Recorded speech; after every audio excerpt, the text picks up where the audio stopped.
Assalamualaikum warahmatullahi wabarakatuh. Kami dari kelompok 2 yang beranggotakan Putri Sri Ulan Ramadhani dan saya sendiri Dilia Zahratul Sofia akan mempresentasikan PPT kami yang berjudul Perkembangan Media Massa Orde Lama. Perkembangan media massa Orde Lama. Masa ini merupakan masa pemerintahan parlementer atau masa demokrasi liberal. Pada masa demokrasi liberal, banyak didirikan partai politik dalam rangka memperkuat sistem pemerintah parlementer. Pers pada masa itu merupakan alat propaganda dari parpol. Beberapa partai politik mempunyai media atau koran sebagai corong partainya. Keberadaan pers pada masa ini dilandasi oleh Konstitusi Indonesia dan UUDS. Dalam Konstitusi RIS pasal 19 telah disebutkan bahwa setiap orang itu berhak atas kebebasan mempunyai dan mengeluarkan pendapat. Kemudian, isi pasal ini kembali dicantumkan dalam UUDS 1950, mencerminkan meskipun terjadinya pasang surut kehidupan politik, namun kebebasan pers dalam berpendapat seharusnya tetap ada dalam konstitusi. Pemerintah juga menetapkan kebijakan di bidang pers yang sifatnya positif. Pemerintah membentuk Dewan Pers yang terdiri dari orang-orang persurat kabaran, cendekiawan, serta pejabat-pejabat pemerintah. Adapun Dewan ini mempunyai 3 tugas, yaitu yang pertama, pengertian Undang-Undang Pers kolonial. Yang kedua, pemberian dasar sosial ekonomis yang lebih kuat pada pers Indonesia. Dan yang ketiga, yaitu peningkatan mutu jurnalisme Indonesia. Selanjutnya yaitu periode pers pada masa Orde Lama. Perkembangan pers Indonesia di era Orde Lama itu dibagi menjadi 3 masa, yaitu masa revolusi fisik, masa demokrasi liberal, dan masa demokrasi terpimpin.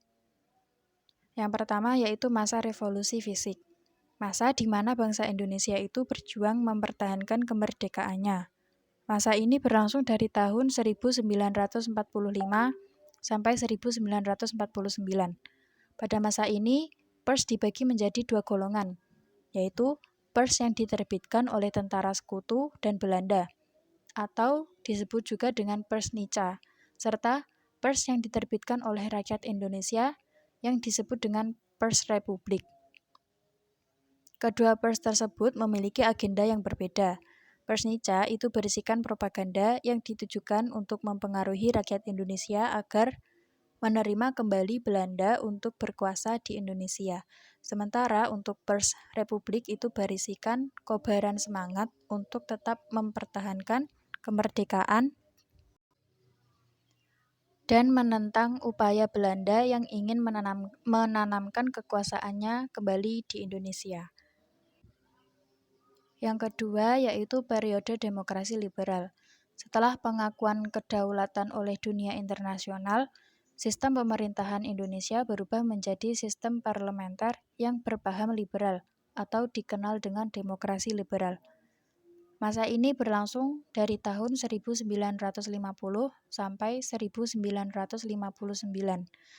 Perubahan sistem pemerintah tersebut berdampak juga pada perubahan sistem pers di Indonesia. Sistem pers akhirnya menganut sistem liberal juga, yang erat kaitannya dengan kebebasan tersebut. Tercermin dari perubahan fungsi pers di Indonesia, apabila di masa revolusi fisik digunakan sebagai alat untuk mempertahankan kemerdekaan, maka pada masa demokrasi liberal ini digunakan sebagai alat komunikasi partai politik. Dan yang ketiga yaitu masa demokrasi terpimpin. Kebebasan pers yang berlangsung pada masa demokrasi liberal tidak berlangsung lama. Berbagai gejolak politik yang terus terjadi akhirnya membuat Presiden Soekarno mengeluarkan dekret Presiden pada tanggal 5 Juli 1959. Pada masa demokrasi terpimpin, Presiden Soekarno memegang kekuasaan tunggal dan membubarkan konstituente. Presiden Soekarno mulai bertindak otoriter termasuk pada pers. Kritik terhadap pemerintah mulai melunak dan kebebasan pers perlahan mulai tergerus pada masa ini. Dan dalam buku yang berjudul Perkembangan Pers di Indonesia, karya Ahmad Effendi, itu juga dijelaskan bahwa masa demokrasi terpimpin ini merupakan masa terburuk bagi kebebasan pers Orde Lama. Selanjutnya yaitu kebebasan pers pada masa awal Orde Lama. Masa Orde Lama di Indonesia dimulai sejak proklamasi kemerdekaan Indonesia, dinyatakan pada tanggal 17 Agustus 1945. Selama bertahun-tahun awal kemerdekaan Indonesia, kebebasan pers di Indonesia cukup tinggi. Pemerintah mengizinkan penerbitan berbagai macam surat kabar di Jakarta dan kota-kota besar lainnya. Pers ditujukan hanya untuk keperluan perjuangan dalam mempertahankan kemerdekaan Indonesia. Kebebasan pers diberikan oleh pemerintah untuk menyebarkan kabar mengenai kemerdekaan Indonesia. Kebebasan pers pada masa awal Orde Lama dikaitkan dengan kebebasan berserikat, kebebasan berkumpul, dan kebebasan berpendapat yang dinyatakan dalam pasal 28 UUD 1945. Kebebasan berpendapat dianggap sebagai bagian dari demokrasi. Berbagai kebijakan pemerintah Indonesia pada masa awal kemerdekaan mendukung kebebasan berpendapat, khususnya kebebasan menolak kebijakan pemerintah.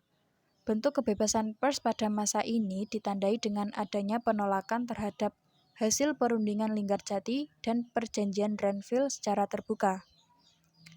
Mungkin cukup sekian presentasi dari kami, kurang lebihnya mohon maaf. Wassalamualaikum warahmatullahi wabarakatuh.